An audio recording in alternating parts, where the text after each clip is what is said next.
Who did you vote for last night and why? Well, I voted for Mr Turnbull.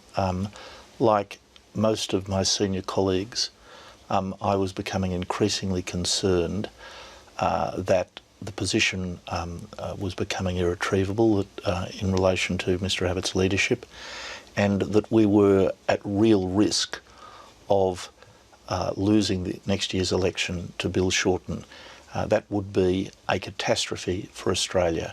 And it was a very difficult decision for all of us who've served with Mr Abbott and respect him and like him a very great deal, but very difficult indeed. But in the end, you have to make a conscientious judgment about where the national interest lies, and under no circumstances can we Liberals countenance the possibility of Labor sneaking back into government next year with their disastrous policies, their new embrace of a xenophobic economic policy, their threat to trash the Chinese Free Trade Agreement, one of the great economic opportunities that Australia's ever been presented with. We cannot put that at risk.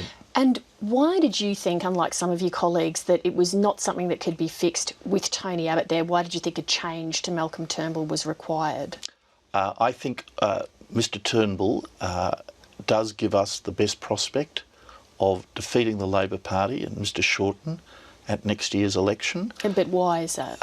My judgment is that Mr Turnbull brings to the leadership a boundless confidence and optimism, a reputation as a highly competent and savvy business person who's made a successful transition to politics. I think he captured the mood really well this morning when he said that now has never been a better time for Australia to seize the day and to seize the future.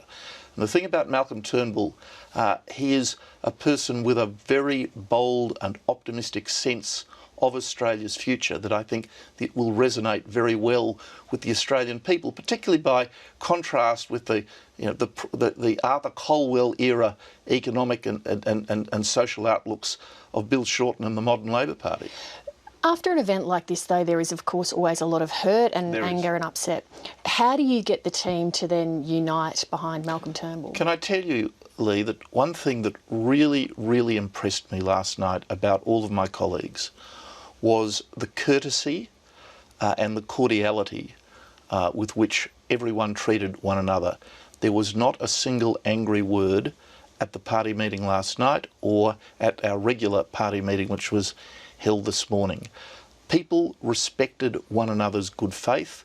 They respected the fact that those who'd made the difficult decision to change, the 54 people who voted for Mr Turnbull, did so not out of any sense of a lack of respect for Tony Abbott, but because they felt that Mr Turnbull gave us a better prospect of delivering the future for Australia at the 2016 election that this country so desperately needs. Do you think that the way you've described Mr Turnbull and Mr Abbott, I guess, is you've sort of spoken about Mr Turnbull's style. Do you think that the main issue is that front person issue, or do you think that there's a policy issue that needs addressing as well? I don't think there's a policy issue that needs addressing. Mr Turnbull said in the House of Representatives today that he adhered to all the policy decisions of the previous government. But politics is more than making the right decision.